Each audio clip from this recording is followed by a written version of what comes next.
नमस्कार दोस्तों, एनजीए defence YouTube channel में मैं आप सभी लोगों का स्वागत करता हूं। आज की क्लास में हम लोग देखेंगे, हमें प्रायः एक कंफ्यूजन रहती है कि G7 क्या है, G6 क्या है, G8 क्या है। आज हम इस कंफ्यूजन को दूर करेंगे। देखो किस तरह से G6 G7 बनता है, फिर G7 G8 बनता है, फिर G8 से फिर G7 हो जाता है। इन सभी बातों को देखते हैं किस तरह से।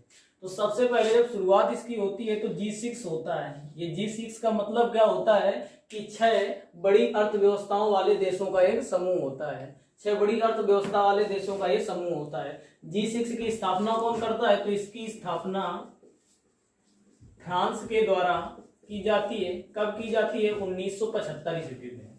फ्रांस 1975 ईस्वी में स्थापना करता है। इसके अंतर्गत 6 प्रमुख बड़ी अर्थव्यवस्थाओं वाले देश होते हैं। कौन कौन से होते हैं इनको हम देखते हैं। सबसे पहला फ्रांस होता है, फिर इसके बाद जापान होता है, फिर इसके बाद इसमें जर्मनी होता है, यूएसए होता है, इसके बाद इंग्लैंड होता है।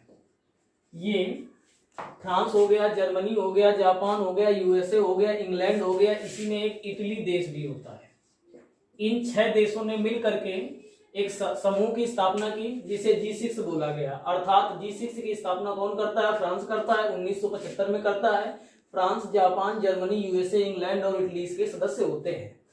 एक साल बाद, जस्ट एक साल बाद होता यह है कि 1976 में इसमें कनाडा भी शामिल हो जाता है। इसमें कनाडा शामिल हो जाता है। और जब कनाडा इसमें शामिल हो जाता है तो ये तुम्हारा G6 से बन जाता है G7। अर्थात ये 7 बड़ी अर्थव्यवस्थाओं वाले देशों का समूह हो जाता है, G7 हो जाता है। इसके बाद 1998 ईस्वी में इसमें रूस भी शामिल हो जाता है। रूस भी शामिल हो जाता है। और जब रूस शामिल हो जाता है तो ये G7 बन जाता है G8 में।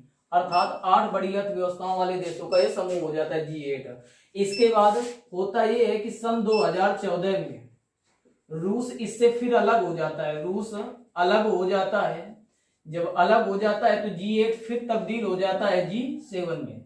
जब रूस इससे अलग हो जाता है तो 2014 में जब रूस इससे अलग हो जाता है तो ये तुम्हारा जो G8 था ये G7 में कन्वर्ट हो जाता है। अब देखते हैं कि अब G7 देशों जो 7 सदस्य हैं, जो देश हैं, 7 बड़ी अर्थव्यवस्था वाले देशों हैं, इनको किस ट्रिक से याद करेंगे। तो एक ट्रिक है, देखते हैं ट्रिक क्या है। इस ट्रिक से हम इन सभी 7 देशों को याद करेंगे। ट्रिक है, गर्लफ्रेंड को जूस पिलाओ, JUICE, जूस पिलाओ। ये ट्रिक है। इससे हम इन सभी 7 देशों को याद करेंगे। कैसे? जी से तुम्हारा हो जाएगा तुम्हारा जापान हो जाएगा, जी से तुम्हारा जापान हो जाएगा, एफ से तुम्हारा फ्रांस हो जाएगा, इस जे से हो जाएगा तुम्हारा जर्मनी हो जाएगा, इस यू से हो जाएगा तुम्हारा यूएसए हो जाएगा, इस आई से क्या हो जाएगा? आई से तुम्हारा हो जाएगा इटली हो जाएगा, या फिर इटली हो जाएगा, और सी से तुम्हारा कनाडा हो जाएगा, और इस ई से तुम्हारा इंग्लैंड हो जाएगा। ये तुम्हारे सभी 7 देश आ गए। गर्लफ्रेंड को जूस पिलाओ, ये 7 देश हैं। ये जो 7 देश किसके हैं? तो ये G7 के प्रमुख सदस्य देश हैं। ये 7 को हमने इस तरह से याद कर लिया। तो ये 7 देश हैं। एक चीज ये भी ध्यान देना कि जापान की राजधानी टोक्यो है, मुद्रा येन है। फ्रांस की राजधानी पेरिस है, मुद्रा यूरो है। जर्मनी बर्लिन यूरो है। यूएसए की बात करें तो वाशिंगटन DC है, मुद्रा डॉलर है। इंग्लैंड की अगर हम बात करें तो राजधानी लंदन है, पाउंड स्टर्लिंग इसकी मुद्रा है। इटली की बात करें तो रोम राजधानी है, लीरा इसकी मुद्रा है। कनाडा ओटावा डॉलर है। तो ये भी ध्यान रखना, इनकी राजधानी और डॉलर। और चीजें कुछ बताते हैं इनके अंतर्गत। देखो क्या चीजें हैं। एक चीज ये भी ध्यान देना कि इन देशों की जो बैठकों का क्रम होता है, ये बैठकों का एक निर्धारित क्रम होता है। ये निर्धारित क्रम क्या होता है इसको देखते हैं। यानी निर्धारित क्रम ये होता है कि इन्हीं देशों में क्रमशः ये बैठकें होती हैं। सबसे पहले बैठक शुरू हुई थी फ्रांस से। सबसे पहले बैठक कहां से शुरू हुई थी? तो सबसे पहले बैठक शुरू हुई थी फ्रांस से। फ्रांस के बाद जो बैठक होती है फिर अगले देश में होती है अमेरिका में। अमेरिका के बाद ब्रिटेन में होती है।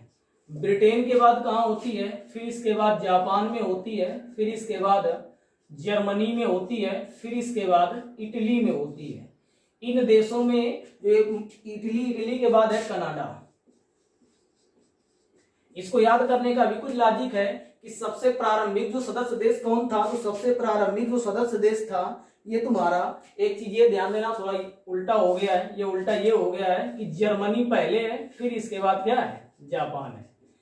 इन्हीं देशों में क्रमशः, यानी इसकी मतलब बताने का ये है कि अगर हमें पिछला याद है कि 2018 में अमेरिका में हुई है, तो 2019 में ब्रिटेन में ही होगी, फिर इसके बाद 2020 में जर्मनी में होगी। इस तरह से इनकी बैठकों का क्रम होता है, मतलब एक निर्धारित क्रम होता है। इसी क्रम में एक चीज ये भी ध्यान देना कि France, America, Britain, Germany, Japan, Italy, Canada, Canada सबसे अंतिम में जुड़ा था, तो कनाडा में सबसे अंतिम में बैठक हुई थी। एक चीज ये ध्यान देना कि ब्रिटेन और जर्मनी के बीच में जब ये 8 सदस्य थे, तब ब्रिटेन और जर्मनी के बीच में रूस का स्थान था।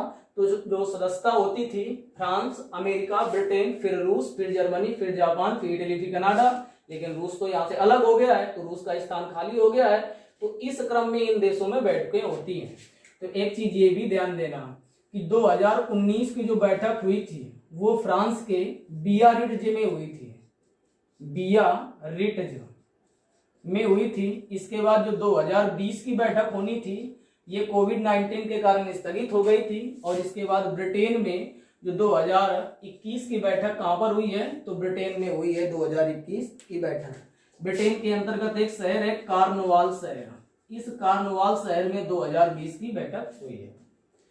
तो दोस्तों, आप लोगों को हमारा ये वीडियो कैसा लगा कमेंट में जरूर बताएं। अगर आपको ये वीडियो या जानकारी हमारी अच्छी लगी हो तो चैनल को सब्सक्राइब करें, लाइक करें। धन्यवाद।